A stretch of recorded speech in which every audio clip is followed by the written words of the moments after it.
নমস্কার বন্ধুরা, রোজকার মতো আবারও চলে এসেছি আপনাদের সঙ্গে একটি রান্না শেয়ার করবো বলে। তো আশা করি আজকের রান্নাটা আপনাদের ভালো লাগবে, কারণ আজকের আমি যেটা রান্না দেখাবো চিকেন। তো চিকেন তো মোটামুটি প্রত্যেক বাড়িতেই হয় এবং সবারই একটা পছন্দের খাবার। বিশেষ করে সানডেতে চিকেন ছাড়া বাঙালি বাড়িতে বলতে গেলে হয় না। তো চলুন প্রথমে আমরা কড়াইটা গরম করে নেব। তো এটা আমি একদম প্লেন পাতলা ঝোল করব। আমি মাংসটাকে আগে একটু আদা বাটা, হলুদ গুঁড়ো, লবণ, সরিষার তেল আর হচ্ছে কুচনো অল্প পেঁয়াজ দিয়ে ম্যারিনেট করে রেখে দিয়েছি।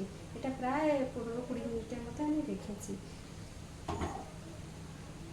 আর আমি নেব চিনি, একটা শুকনো লঙ্কা, গোটা তেজপাতা 1 পিস, আর এখানে আছে দারচিনি, এলাচ আর লবঙ্গ, একটু লঙ্কার গুঁড়ো, হলুদের গুঁড়ো আর লবণ।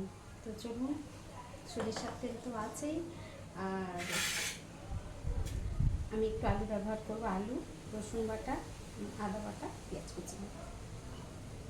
আমি খুব সিম্পলভাবেই রান্না করব। এখন প্রচণ্ড গরমের সময় নেব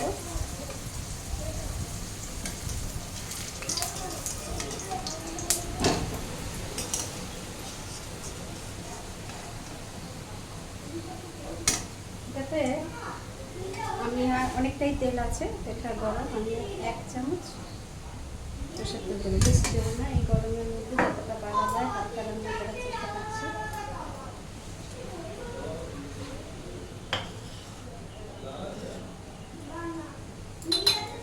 এখন আমি চিনিটা দিয়ে দেবো। চিনিটা আমি দেবো কালারের জন্য, সে কারণে গরম তেলের মধ্যে দিয়ে দেবো। চিনিটা ফুলে গেলে একটা সুন্দর বাদামি কালার হবে, আমার খুবই ভালো লাগে।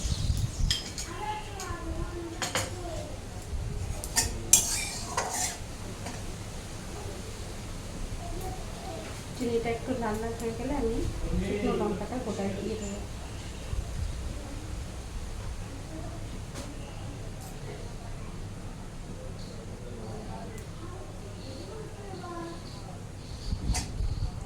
দেখুন বন্ধুরা, চিনিটা চারিদিক থেকে লাল লাল হয়ে উঠতে শুরু করেছে। এখন আমি এগুলো দিয়ে দেবো।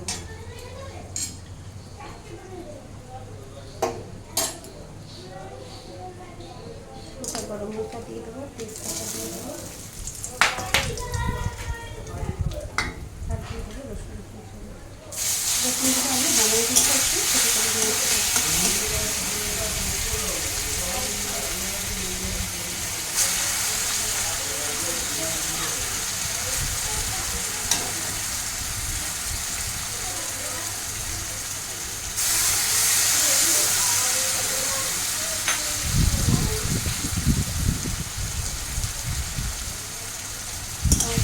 রসুনটা লাল হয়ে গেছে। আর একটু আমি মশলাটা একটু কম ব্যবহার করবো, আদা রসুন সবই একটু কম কম ব্যবহার করলাম।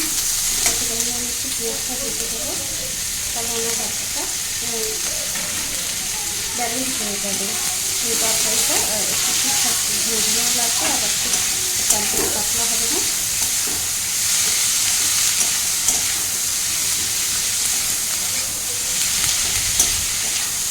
পেঁয়াজের মধ্যে আমি দিয়ে দেবো একটু আদা,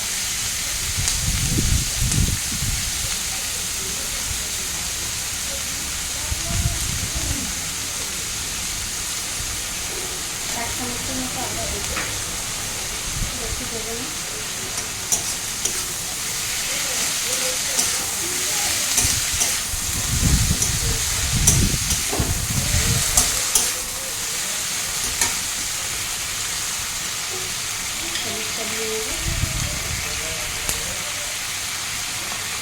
এটার মধ্যে 1 চামচ কাশ্মীরি লঙ্কার গুঁড়ো আছে, আর 1 চামচ শুকনো লঙ্কার গুঁড়ো আছে।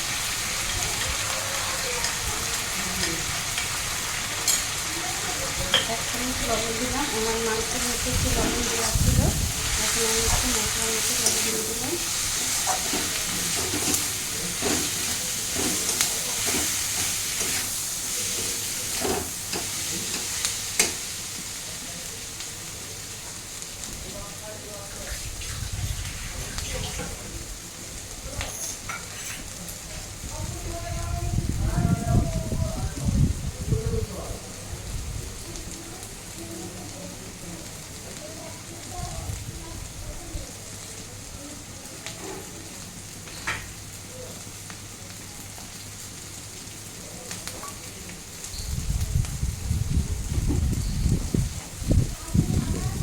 মশলা বাটার দরকার নেই।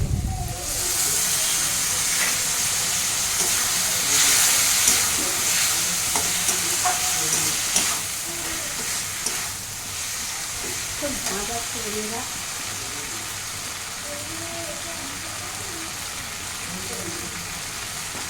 আসলে আমার এই দিক থেকে হাওয়া আসছে।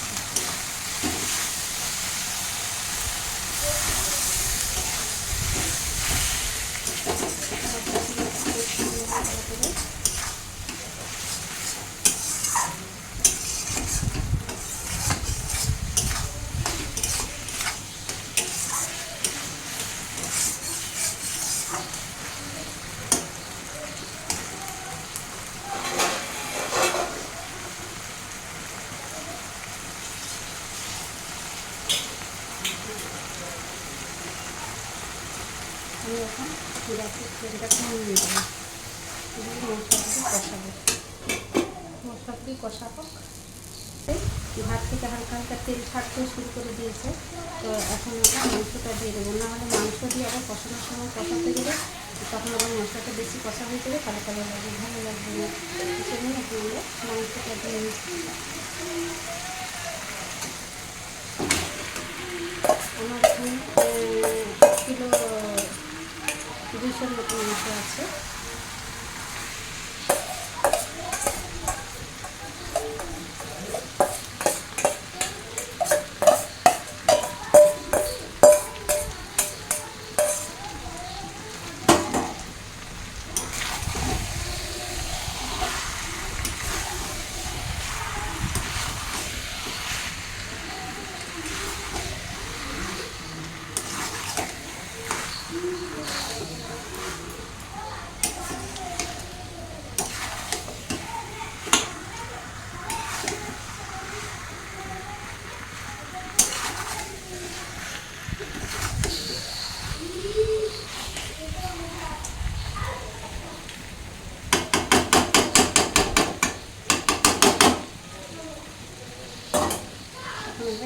ঢাকা দিই এবং যাতে মাংসের জলটা বেরোয় সেখানে আমরা গ্যাসটা কমিয়ে।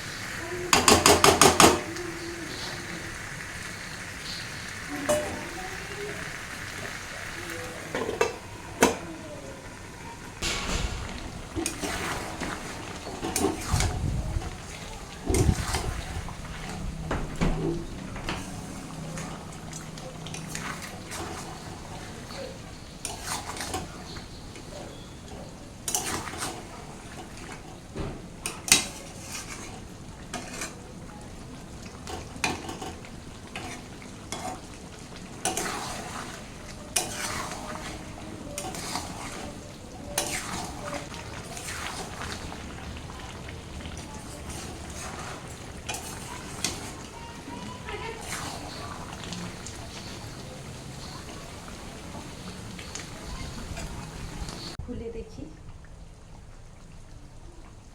আমার ঝোলটা হয়ে গেছে। আমি গ্যাসটা অফ করে দেবো।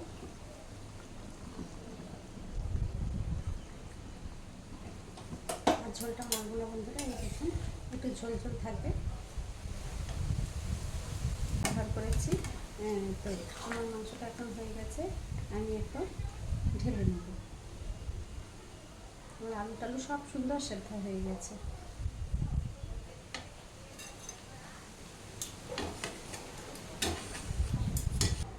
বন্ধুরা এই দেখুন আমার মাংসটা একদম সার্ভ করার জন্য রেডি।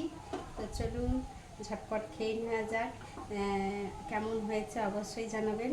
আর যারা ফেসবুক থেকে দেখছেন তারা অবশ্যই আমাকে লাইক কমেন্ট শেয়ার করবেন।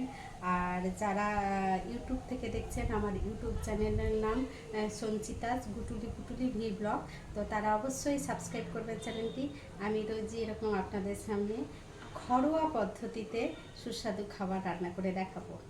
তো চলুন আজকের এই পর্যন্ত। নমস্কার।